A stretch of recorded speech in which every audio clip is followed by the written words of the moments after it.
அம்பேத்கரை அவமதித்த உள்துறை அமைச்சர் அமித்ஷா பதவி விலக கோரி தாம்பரத்தில் மனிதநேய மக்கள் கட்சி சார்பில் ஆர்ப்பாட்டம் நடைபெற்றது.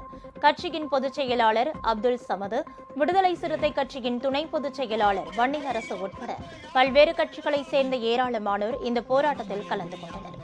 பின்னர் செய்தியாளர்களிடம் பேசிய அப்துல் சமது, அம்பேத்கர் குறித்து அமித்ஷா தெரிவித்த கருத்துக்களால் வெடித்த போராட்டங்களை திசை திருப்பவே பிஜேபி பல்வேறு நாடகங்களை நடத்தி வருவதாக தெரிவித்தார்.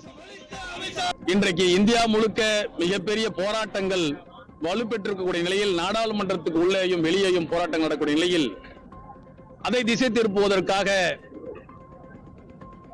எதிர்க்கட்சித் தலைவர் ராகுல் காந்தி தள்ளிவிட்டார் என்றெல்லாம் பிரச்சனைகளை திசை திருப்பக்கூடிய வேலையில் தான் ஈடுபடுகிறார்கள்.